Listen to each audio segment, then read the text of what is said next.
Sikkim 365 Radio and 365 Sports on YouTube. John Cunningham, the Director of Athletics at Cincinnati, joins us after we just heard from Terry Mohajir from UCF, and of course 2 of the 4 new members of the Big 12, and John Cunningham joins us. John, John, thanks for your time. What has it been like these last less than a year from what the Big 12 dealt with Texas OU? All of a sudden you're a part of it, and you're going to start playing even earlier. Well, first of all, thank you for having me on. I appreciate the opportunity. It's obviously been a whirlwind for us coming off of COVID and everything that happened there. Obviously, our football program has been doing extremely well. We went to the Peach Bowl in 20, and then last year, obviously, had that run at the Cotton Bowl. Well, right around the summer of last year is when we started having some discussions about potentially the Big 12 being an option, and it's been a dream for us for a long time. We put a lot of time, effort, resources into the possibility of going to a Power 5 conference. So when that popped up, it was a big deal around here, obviously, and we're just happy and proud to be a part of it. These are fans who were used to, John, being in a Power 5 conference, and then you guys weren't for a while. What was the response like when you were – when you were able to just tell them publicly, like, hey, guess what, we're back in the Power 5? I can't even explain how excited we are, and especially our donors. We've put a lot of resources into our program and have been heavily subsidized by the university for quite a while. And we've always felt like we are a Power 5 program in everything that we do. And we've been competing a bit above our resources, and I think our coaches are at that level and want to win and compete at the top level. So the chance to just tell our coaches, our donors, and especially our student athletes, our younger student athletes, that will get this experience, it was just fantastic. I can't even explain what it meant to us.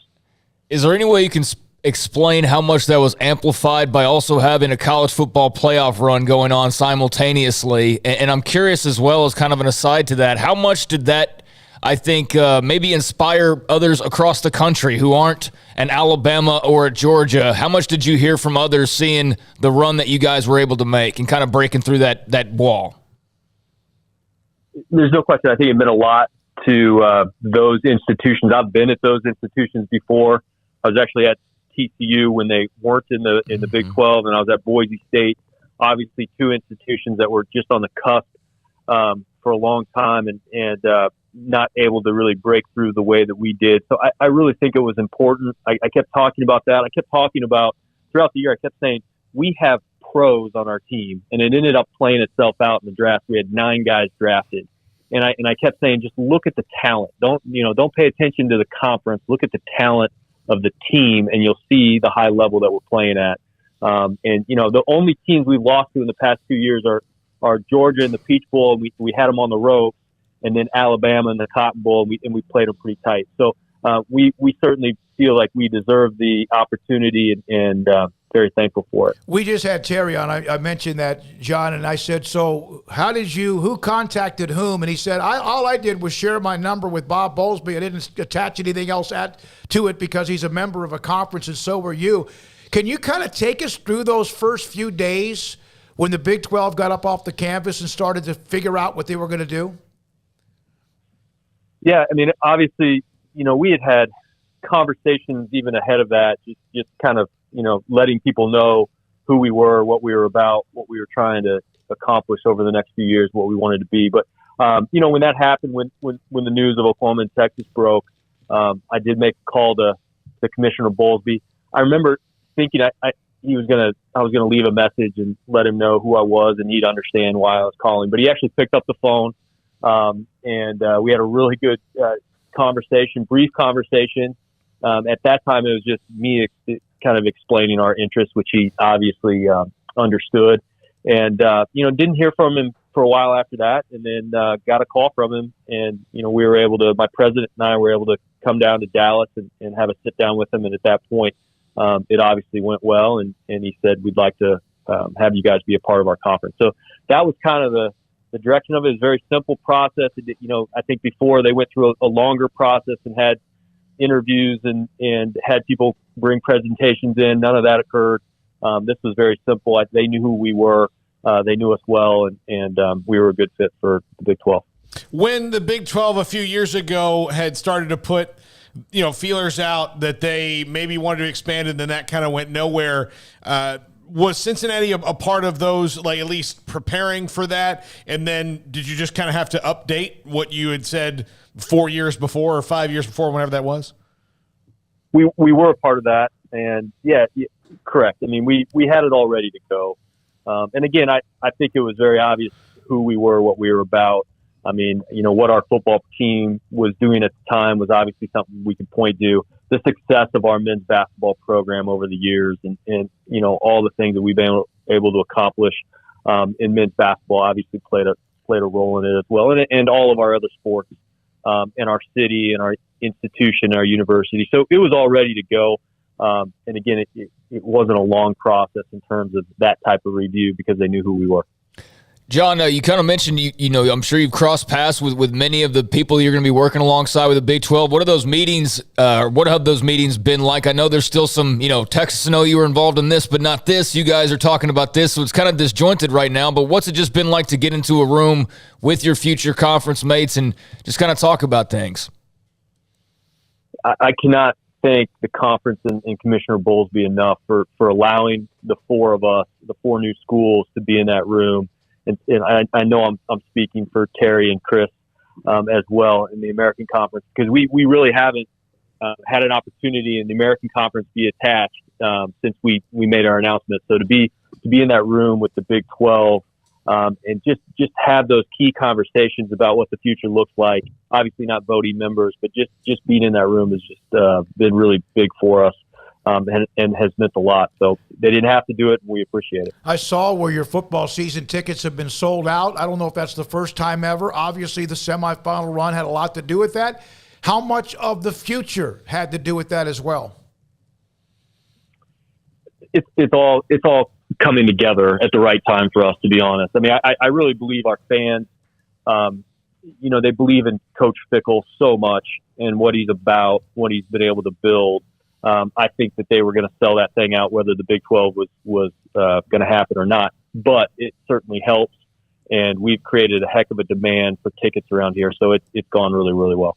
Are you ready for the Texas versus Cincinnati, the schools in the state of Texas versus Cincinnati trash talk about what's really chilly? Have you prepared for that? What's coming in the coming years as you venture into our state to play sports? For us, it won't even be a question. We know what chili is. It's that chili that you put on top of spaghetti and then pile on the cheese. That's chili. So whatever you guys do, you do. But it's a cultural thing here. I'm still getting used to it a little bit, to be honest with you. But my kids love it already, and it is a deal out here, man. When you get here, you got to try it. You got to go down to Skyline Chili and do the whole experience. Well, I have my own, and I don't know what the hell they call it, but it's something. It's got some chili in it as well. So I'll try anything, and I'll do that as well. So you have this now, where you're going to be in the conference about a year from now. You're already a part of it, but you'll be in the conference about a year from now. And then obviously there's some even focus on the revenue changes for you and others that are coming in, and when you have partial or full shares. What was the survey? I heard there was a survey that they showed to everybody about the future of the Big 12. Is it a lot more maybe brighter than maybe some people thought when it comes to revenue? I think so. I mean, listen, I'm not an expert in the media space, right? That'll be really important, obviously, for our new commissioner to take on.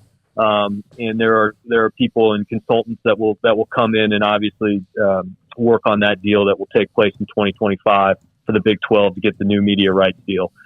But I just believe in the conference. When you look at the teams that are in this conference and what we bring to the table, the fan bases that we bring, the amount of alumni. I mean, I think that one of the things that Cincinnati and UCF, you just had Terry on at UCF, we're two of the larger alumni bases in the conference now. We have 350,000 living alumni. We're 45,000 students at the University of Cincinnati. So we bring a lot to the table. We bring a passionate fan base.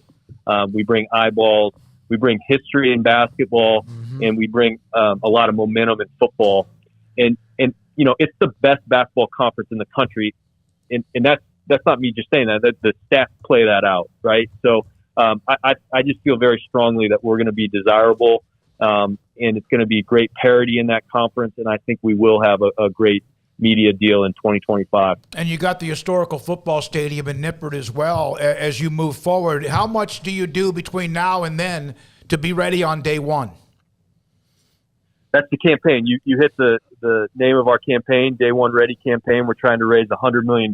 So we know that, we've got to do some things and put some real emphasis on our facilities. We got an indoor football facility and performance center that we're going to build. Going to break ground here very soon. We've got some basketball upgrades and improvements as well. So we just know that there's some things that we've got to do to get to that level and be ready across the board. And I keep talking to our coaches. We don't want to limp into the Big 12. We want to go into the Big 12, compete right away.